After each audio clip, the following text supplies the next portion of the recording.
ദൈവമനുഷ്യന്റെ സ്നേഹഗീത അധ്യായം 187 വാല്യം 4 രണ്ടാമത്തെ പെസഹായ്ക്ക് വേണ്ടി ജെറുസലേമിലേക്ക്. തരീഖായിൽ നിന്ന് താബോർ മലയിലേക്ക്.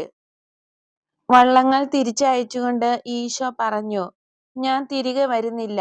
അപ്പൊസ്തലന്മാരോടൊപ്പം ഈശോ തെക്കു പടിഞ്ഞാറുള്ള മലയുടെ ഭാഗത്തേക്ക് നടന്നു. ആ പ്രദേശം വളരെ ഫലഭൂയിഷ്ഠമായി കാണപ്പെട്ടു. അപ്പൊസ്തലന്മാർ പരസ്പരം നോക്കിക്കൊണ്ട് ഒന്നും മിണ്ടാതെ നടന്നു. യഥാർത്ഥത്തിൽ അതിമനോഹരമെങ്കിലും വന്യമായ പ്രദേശത്തുകൂടിയുള്ള യാത്രയിൽ അവർക്ക് താല്പര്യമുണ്ടായിരുന്നില്ല. അവരുടെ കാലുകളിൽ പുല്ലുകൾ കുരുങ്ങിപ്പിടിച്ചു. ഈറകളിൽ നിന്ന് മഞ്ഞുതുള്ളികൾ തലയിൽ പൊഴിഞ്ഞു വീണു. കുറ്റിച്ചെടികളുടെ കനത്ത കമ്പുകളും കായ്കളും മുഖത്തടിച്ചു. അരളിച്ചെടിയുടെ ദുർബലമായ ശാഖകൾ അവരെ ഇക്കിളിപ്പെടുത്തി. പുല്ല് മൂടി